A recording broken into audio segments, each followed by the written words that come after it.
Un roi 3. Salomon s'allia par mariage avec Pharaon, roi d'Égypte. Il prit pour femme la fille de Pharaon, et il l'amena dans la ville de David, jusqu'à ce qu'il eût achevé de bâtir sa maison, la maison de l'Éternel, et le mur d'enceinte de Jérusalem. Le peuple ne sacrifiait que sur les hauts lieux, car jusqu'à cette époque il n'avait point été bâti de maison au nom de l'Éternel.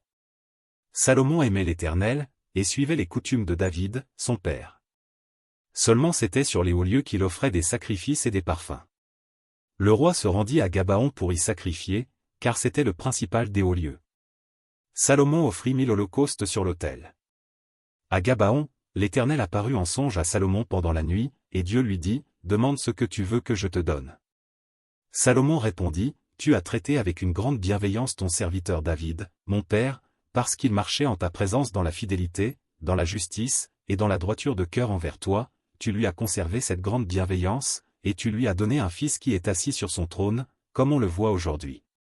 Maintenant, Éternel mon Dieu, tu as fait régner ton serviteur à la place de David, mon père, et moi je ne suis qu'un jeune homme, je n'ai point d'expérience. Ton serviteur est au milieu du peuple que tu as choisi, peuple immense, qui ne peut être ni compté ni nombré, à cause de sa multitude. Accorde donc à ton serviteur un cœur intelligent pour juger ton peuple, pour discerner le bien du mal. Car qui pourrait juger ton peuple, ce peuple si nombreux? Cette demande de Salomon plut au Seigneur. Et Dieu lui dit, puisque c'est là ce que tu demandes, puisque tu ne demandes pour toi ni une longue vie, ni les richesses, ni la mort de tes ennemis, et que tu demandes de l'intelligence pour exercer la justice, voici, j'agirai selon ta parole. Je te donnerai un cœur sage et intelligent, de telle sorte qu'il n'y aura eu personne avant toi et qu'on ne verra jamais personne de semblable à toi. Je te donnerai, en outre, ce que tu n'as pas demandé, des richesses et de la gloire, de telle sorte qu'il n'y aura pendant toute ta vie aucun roi qui soit ton pareil. Et si tu marches dans mes voies, en observant mes lois et mes commandements, comme l'a fait David, ton père, je prolongerai tes jours. Salomon s'éveilla. Et voilà le songe. Salomon revint à Jérusalem, et se présenta devant l'arche de l'alliance de l'Éternel. Il offrit des holocaustes et des sacrifices d'action de grâce, et il fit un festin à tous ses serviteurs. Alors 2 femmes prostituées vinrent chez le roi, et se présentèrent devant lui. L'une des femmes dit, « Pardon. Mon Seigneur, moi et cette femme nous demeurions dans la même maison, et je suis accouchée près d'elle dans la maison. 3 jours après, cette femme est aussi accouchée. Nous habitions ensemble, aucun étranger n'était avec nous dans la maison, il n'y avait que nous 2. Le fils de cette femme est mort pendant la nuit, parce qu'elle s'était couchée sur lui. Elle s'est levée au milieu de la nuit, elle a pris mon fils à mes côtés tandis que ta servante dormait, et elle l'a couché dans son sein, et son fils qui était mort, elle l'a couché dans mon sein.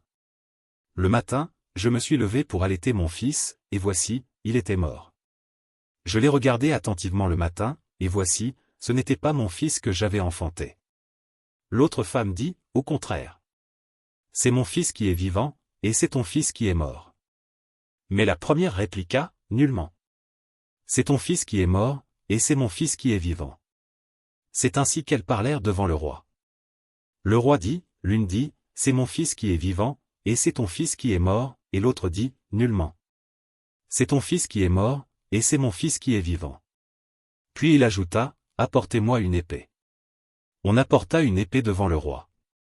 Et le roi dit, coupez en 2 l'enfant qui vit, et donnez-en la moitié à l'une et la moitié à l'autre. Alors la femme dont le fils était vivant sentit ses entrailles s'émouvoir pour son fils, et elle dit au roi, ah!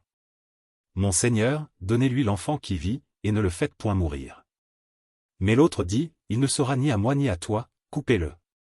Et le roi, prenant la parole, dit, donnez à la première l'enfant qui vit, et ne le faites point mourir.